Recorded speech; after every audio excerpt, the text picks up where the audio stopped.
Says here when you're ready. Welcome back, ladies and gentlemen, to more Stellaris. It's part of our Let's Learn series. We're getting taught how to play the game by Roxas. Hello. And he's, so far that first episode, there was a lot to take in. And we just pretty much discussed all the base game stuff in that first episode. I've taken some time to just go around off camera and get some stuff sort of set up. I've sent my armadas out to 3 points of my solar system, essentially. I've sent some off to Callisto and Ganymede, one off to Uranus, and the other one off to Triton and Neptune. I've got my science ship set to explore the system. Nothing doing with my construction ship yet. If we zoom in, I noticed another cute building, which I need to ask Roxas about, is actually spaceports as well. I get the feeling that they're a rather crucial piece of equipment for the playing of this game. Another thing is I've set up all my technology. So I'm researching solar panels, which basically allows me to make my spaceport operating costs a little bit cheaper. With obviously there's a few caveats here and there as to making them work. I've got propaganda broadcasts because as I'm playing the Imperium of Vance, so I need to have one story that the populace knows to stick to at all times. No variation from the story. They need to know what is what. What is the history of our great empire and the other bits and things. And then ion thrusters, because, you know, allowing our ships to move faster throughout the ether is obviously definitely preferential than anything else. The one other thing that I wanted to do on camera was look at leaders. This is probably, again, something I need to ask Roxas when I can, but... So we got these different things. We've got generals for our land troops, admirals for obviously our space troops, scientists for research, and governors. And I think the scientists are used for... They're not just used for science, but also used for other things. So you are...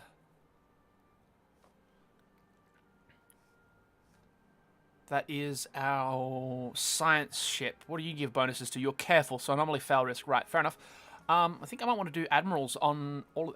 Are they expensive? Do they cost anything? Ditto with generals. All good questions to ask. And, yeah, again, as Roxas pointed out in between episodes, that we didn't actually unpause the game at all in that first little bit because we were just busy talking about the game in general, like all the different things there are on screen, because there is a lot to take in. The maps are pretty... Like, not just pretty, but also pretty awesome. So we got a few other tabs that we didn't really discuss because it just goes into a whole another depth of detail. This is your demographics overview here. It's basically like, I guess, I don't know. Yeah, all forms your kind of budget, I guess. See, demographics are what part of how much your empire is made up of. Expenses. And obviously your general overview.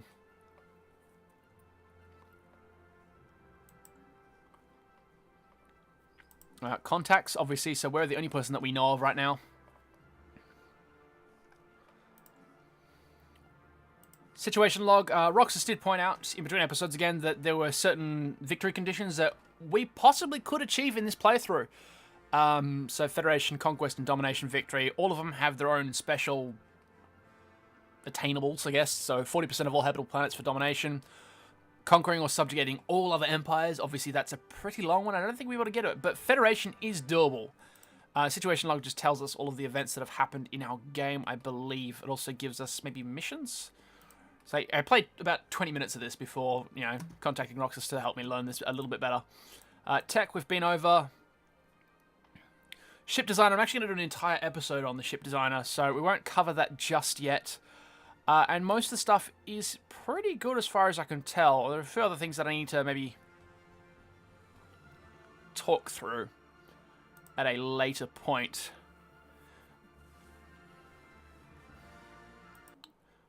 But right now I need to be able to press play, I guess? I reckon I can. Nope. Oh no, there it is. So we're just going to start on normal speed, because I believe Roxas may be a little bit AFK right now. Alright, because we are a ruler, we have an heir. Saint, whatever the heck his name is, because reasons. Everything's going off. Right-click, obviously, to get rid of that stuff. Is a space miner and a champion of the people, so happiness and construction cost and mining station build cost is down. Nice. Alright, my agenda currently is... I am a god, emperor, emperor. Right. Probably should have fixed that. And I may actually need to do that at a later point. There'll be an episode on the creation of your entire civilization, as it were, in a later episode as well. So we've got stuff going off. Science ship, obviously, is this one here. He's currently, I believe, what are you doing? Surveying Mercury. Despite the fact that I told you to survey Luna first. It's the moon, basically. Yep. So, and any question? I do have a few questions, actually. I've got the game just going at normal speed because I'm just letting things run, giving people something interesting to view while I ramble on my thoughts and things. So contacts, obviously, is all the different empires and civilizations that you're in contact with. At the start of the game, you only see yourself. Yes? So, Indeed. Right now, that's fairly self-explanatory. I've been over the situation log, and we did that in between episodes as well. One of the things that I wanted to do was leaders. So obviously you've got your governors, scientists, admirals, and generals. Do they cost anything to hire? Do they cost anything to maintain? Or is it just... They cost to hire. It just costs to hire, but there's no maintenance cost. Nope. And they all have their own little traits and stuff. So aside from, obviously, the generals being used for your land armies, your, like, conquering planets and stuff, admirals being used in space, your scientists, because in the 20 minutes that I played prior to this... prior to the first episode, rather, scientists are also used to be elected to, like, positions of power, I guess. So, like, they can become your governors, and if, obviously, you're playing, like, a republic or stuff, they can actually become your leaders? Yes. And that's it. They can only become your leaders, governors, if you have a republic. Because there's an election process. Right. But Yes. other than that, they're pretty useless. So is it worth hiring admirals and generals at the start of the game, or you just want to spend most of your money on scientists? Yeah, mostly on scientists, because unless you're maybe one general if you're fighting a big battle. Yep. Because generals give also a power boost to your army. Okay. So if you're like... Yep. And the power obviously helps with how much casualties you take versus how much the enemy takes. Yeah, it basically makes your fleet stronger having an admiral in it. Okay, cool. Well, it's also worth noting that you can't just spam your leaders either. There is a cap, because currently I'm at 5 of 10 leaders. Can you increase that cap, or is it basically the same throughout the entire game? You can increase it later. Okay, cool. Just checking. Alright. So don't worry about the mineral caps and the energy caps. They are kind of low right now, but they can become bigger later. I did see that. That was under something again. I forget what that's under. Hovering over energy credits or minerals icon. So if I click on energy credits, that would be under... Don't click, just hover. Yeah, like, I know that there's a storage cap, but you can increase that storage cap. Where's the button that increases that? What tab is that under? It's not through a tab, it's through buildings. Well, the amount that you gain is increased through buildings. I'm talking about the actual, like, cap limit. So currently... That one is also increased through some special buildings you unlock via research later. Okay.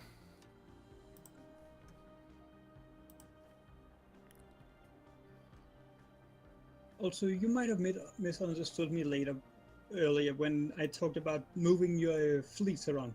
Yes. Because you were on the planetary or solar system overview. I was talking about the galactic overview. Right. Because you will see everything within the green dotted line. Everything within that is visible from your scanners. Okay, so if I... Alright, so if I highlight an armada, it comes up with an orange line. That orange line is its movement distance from its starting system, essentially. Yes? Orange line. I have a yellow, but that might be different. That might be my UI. Yeah. You have some lines going through two planets, right? Yeah-ish. So if right-clicking it just gives me an arrow that tells me that my second armada is going from the Sol system out to Procyon. Yep. Okay, and I can basically send my third armada out to Alpha Centauri and my third one out to, well, Unknown, which is a Class M star. Okay. And that's like, they'll just discover the system. They won't do anything else, right? Because your surveying needs to be done by a science ship. Yes? Yes. Okay, cool. And so if I run the... Yep. I think we might be neighbors. Because I see Praetorian and Alpha Centauri too.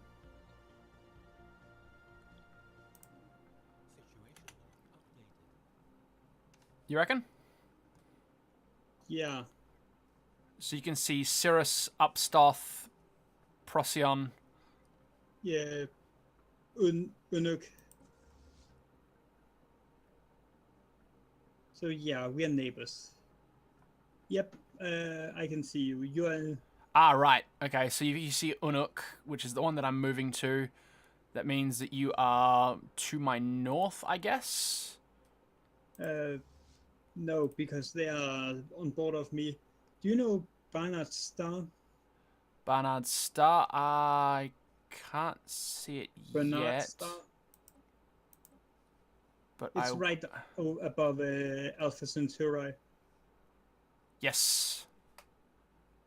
It's within my field of control, essentially. Yep, I'm directly southeast from that. Okay. But so yeah, if you look towards... at those, have you gotten into Alpha Centauri yet? Yes, I have. Then you can see the thing I talked about. Yes. Yes. Alpha Centauri does have. It's got like a little circle. Yeah, basically. With like a little thing, and so I've got one over here on Procyon, which is red, essentially. Yeah, and that means it's badly habitable for you. Okay. Under 40%. So wait, red is barely habitable, or green is barely habitable? Green is very much habitable. Okay, cool. It's the highest form of habitable you can have. Yep. It goes from 0 to 100%. Yeah. You can gain text, or you can terraform planets later. That can increase it. Cool. Alright, so we have encounter in Chaucerthea, which is to my north. Yes, because I'm evading a hostile fleet up there. Be careful. Interesting. Proceed with caution. Intelligent alien life form. Cool. So my third or fourth witch is actually coming back to Unuk, right? And is warping the heck out because it's set currently on evade. And I've got you coming all the way down to there. My third armada is moving out to...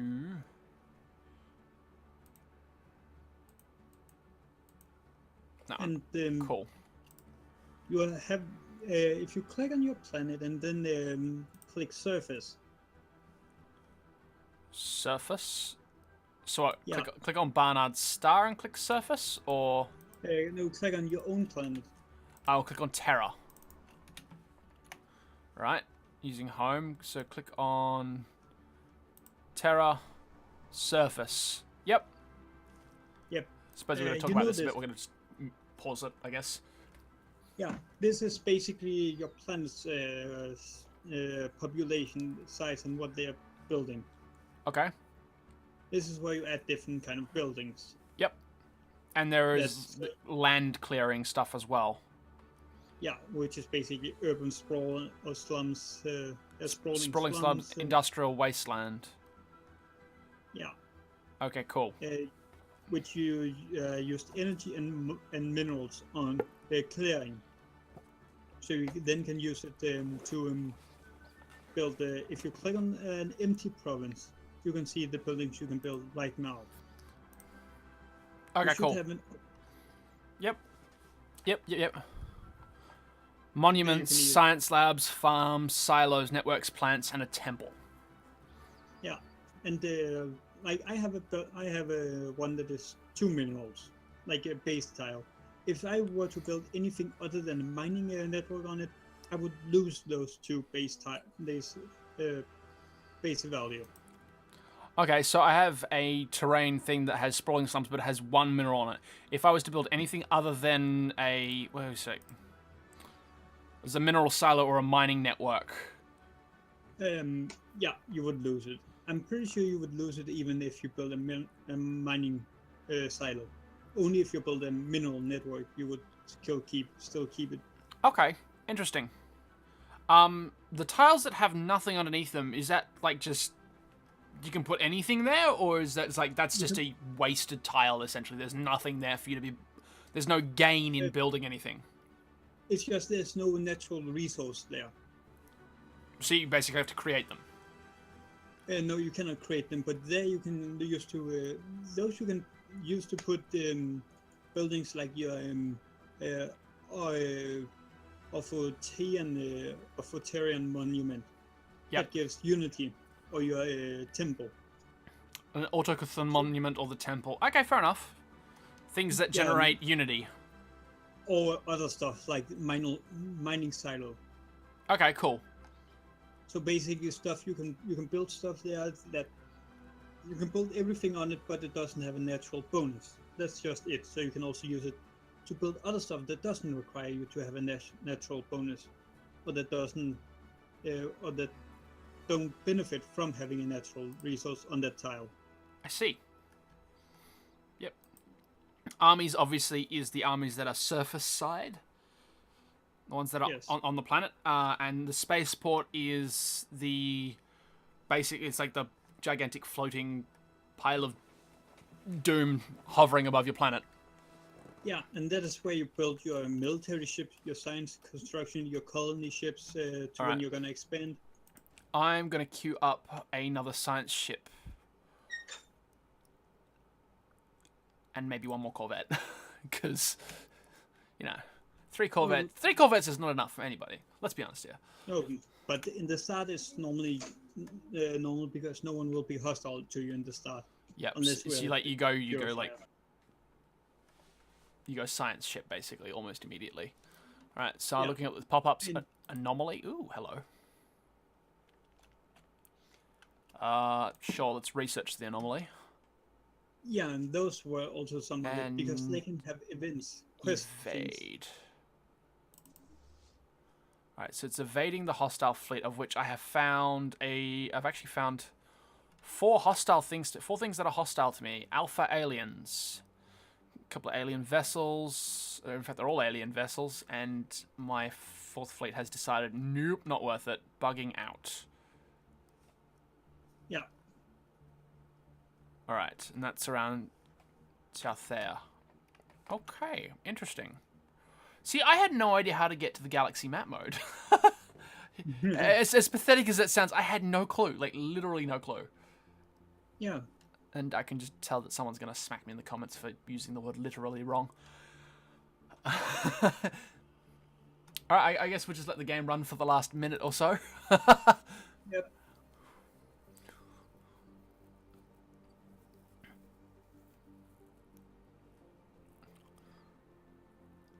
Probably worth mentioning that this is probably going to be very, very slow for the people watching because I'm not very good with hotkeys. I tend to use my mouse for a lot of stuff.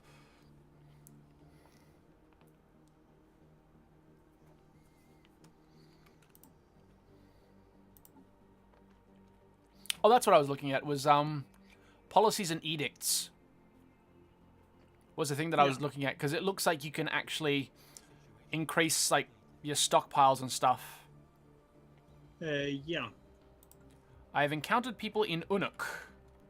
There's one adventure. Beta aliens. Yep. I have alpha aliens, which is basically you. So it's a military power. We have no idea what they are. They're moving to the Vidarian system. Yeah, Vidarian. That's my system. That's me. Okay, so you got like what, 26 military power? Yeah. To my 27? Yeah, I guess you have a military leader or admiral on that ship. I don't. Secrets at the doorstep. Found a natural formation on Callisto. Continue and investigate. Praise be the divine. So I don't actually have any leaders on that. I don't have a one. I'll recruit one just to see what it does. Let's recruit the guy that gives me speed. So it's Yindan, Gale speed, evasion +5, sublight speed and combat speed +20%. Believes that speed and rapid maneuvers are the keys to success in any space engagement. Okay. But look at the 3 power now. Yep. I'm currently stationed above basically the star in that system. Yep. Cool. And if you look in now, you have 30 instead of 27. Yep. Then move. And also another thing, you can either choose to investigate the alpha aliens now or later. If you do it later, you can have more at the same time, because it costs a certain amount of society research. Okay, but so just as an aside, there are now 2 alien fleets in here. One's next to the asteroid named C677, and one is wormholing out.